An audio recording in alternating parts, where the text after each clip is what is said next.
Next slide. Go.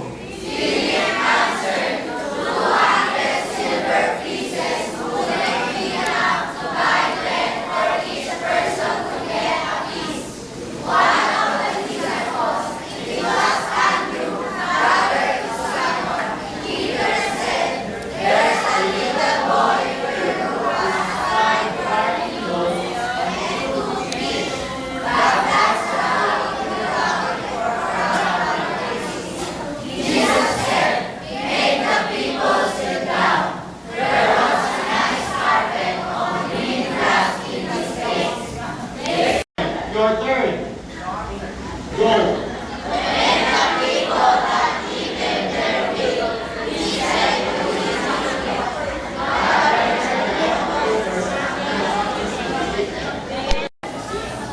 Let's pray. Lord, maraming salamat, Father, for helping us be the word. Lord, nagagaling sa iyo. And so I pray that you give us open minds and open hearts to this. In Jesus' name, and everybody said, Amen. Kasama ko ba kayo? Yes! Alright. Pakisabi ulit sa katabi, huwag kang pasaway ngayon.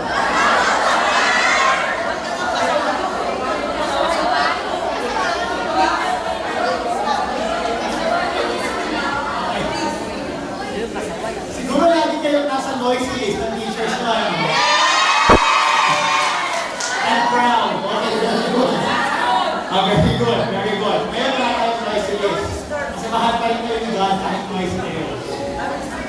Can you listen to me? Yes! Can you promise to listen first? Yes! Alright. Listen. Sabihin na to. Alam niyo yung kwento? Alam niyo yung kwento, di ba? Marami daw dumating kay Kristo. Ilan daw? Mga lalaki pa lang yun. Tama ba? 5,000 daw yung mga dumating. Mga lalaki pa lang yun. So, ang nangyari is, nagtanong si Philip at saka si Peter. Sana, Lord, paano namin pakakainin ito? So, yung natanong ni Jesus Christ sa kanila. Paano nga ba natin pakakainin ito? Hindi ang sabi ni Philip, actually sa tingin ko hindi natin kaya eh. Kasi parang kahit isang taon tayo sumweldo, sino na nag-work dito? Hello, hindi. Sino na nag-work sa inyo? Sino nag-work? Gusto niyo matatandaan kayo. Alright? Alright? Kung nag-work na kayo, isipin nyo, ubusin nyo yung sweldo nyo for 1 year, hindi pa enough yan para pakainan ng 5,000 people. Yes. Yun yung problema. Nakuha nyo? Yes. So, after nun, meron dumating na, sabi ni Peter, actually Jesus, meron dito isang bata, meron siya, ilan daw isda? Dalawa. Ilan daw tinapay? Shooter. Dalawang isda, 5 piraso ng tinapay. Sabi ni Peter, ito, Jesus, 5 tinapay, dalawang isda, hindi ko alam kung kasya to, pero bahala ka na. Sabi ni Jesus, sige, masalamat tayo sa Panginoon. Pag sabi nila ng amen, boom!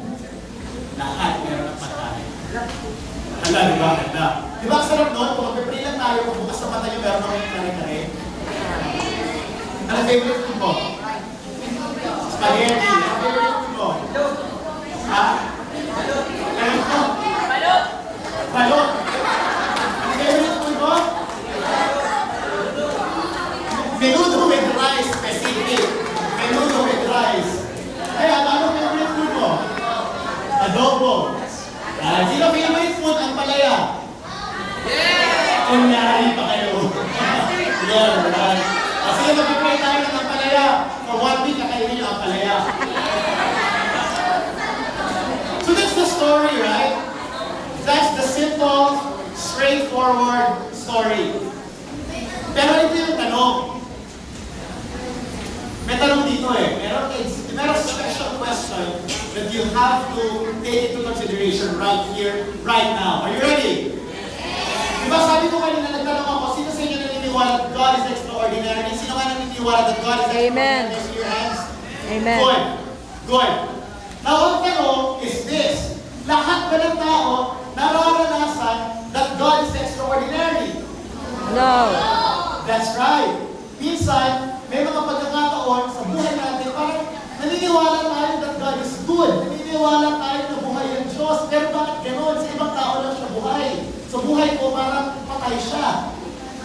Are you with me? Yes. Ako ko ano? Sometimes it happens, Lord, bakit bumagsak na naman ako? Di ba nag-pray ako, Lord? Nag-pray ako, Lord, na-okay pa nga ako, pero bumagsak pa rin. You know, it happens, right? It does happen. Which leads us, matulog sa langit, which leads us to a very important question. Are you with me? Yes. Who gets to experience the extraordinary words of God? That's the question. Who can really expect extraordinary words from God? Those who Can believe. you read it for me? 1, 2, 3, go. Who can really expect extraordinary works from God? Do you want to experience extraordinary words from God? Amen. Okay, see your hands. In your grades, naniniwala ka ba that God can help you with your studies? Yes. In your family, naniniwala ka ba that God can help you na magkaroon kayo ng stable and loving family? Yes. Naniniwala ba kayo that God can help you become successful professionals pag-graduate nyo? Yes. Now, can I see your hands kung gusto nyo ma-experience ang lahat ko? Now, you have to listen. Are you with me? Yes. Meron tatlong uri ng tao sa story nito. Pag-aaralan natin yung tatlong uri ng tao na yun. And promise you, mag-enjoy kayo sa teaching na ito. May tatlong uri ng tao dito and let's learn from them. Yung unang uri ng tao, let's meet them. I call them the spectators. What are they? Spectators, hindi spectators. Meet the spectators. You see guys, ito yung kwento. Jesus Christ, actually, kailangan maintindihan yung kwento eh. Naalala mo, sige yung dito nung last week, in nakaraang service, youth service. Yung October 25. Ano ba? Lahat yun, diba? Alright, okay, good. Ano yung kwento ko nun? Meron yung crippled man, very good na naman yung tingin mo. Dennis Aspen. Again, I want to tell you something. The Lord is telling you that He loves you and He will help you. I promise you, Dennis, be faithful to the Lord, and I prophesy to you, be faithful to the Lord and He will help you. Amen. You will come back. Babalik ka sa church na to at sasabihin mo sa amin ang buhay ko. Yes. I promise you that. Witness tayo lahat. Amen. Yeah, I remember this guy. I remember him. Yung story kasi, itong story nitong pagpapakain ng 5,000 men, ang kwento nito before ay yung crippled man. So, umusad lang tayo ng one chapter.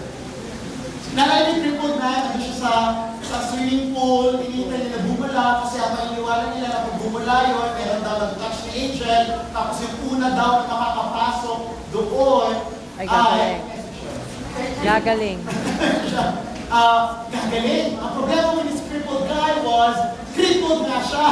So by the time na makatayo na siya, marami na 100 na yung nakauna sa kanya sa pool na yun. Yun yung story natin. Pinagaling siya ni Jesus Christ and then umalis na siya. The problem was, pagod na si Jesus Christ physically. Yes. Ito yung context. Lumayo siya sa lugar na yun, pero sinundan siya ng 5,000 men and 5,000 more women and children. Di ba nakakainis yung minsan? Pag meron nangungulit sa'yo, sino ba nakaranas ng stalker dito? Stalker? Ano ba ang stalker mo? Tao ba? Alam niyo yung stalker? Yung text ka, iba-ibang number, sa Friendster mo, kukontakin ka. Di ba nakakainis pag hinahabol ka? Diba? Pag stalker ka, hindi sabihin maganda ka. Ay, hindi, pag sinistalk ka, maganda ka. Pag stalker ka, baka hindi ka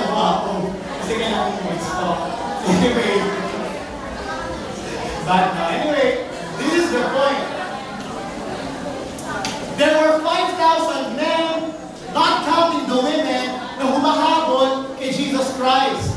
Are you with me? Yes. At ang sabi ng Bible, if you remember yung binasa natin just now, ang sabi ng Bible is this, kaya sila, are you with me? Yes. Kaya sila sumunod kay Jesus Christ kasi nakita nila na nagpagaling si Jesus Christ. Yes. Hello? Ano matututunan natin dito? Itong mga spectators na to, guys, is this. Meron silang hinahabol kay Jesus Christ. Yes. Naging malaking headline sa Philippine Star, Abante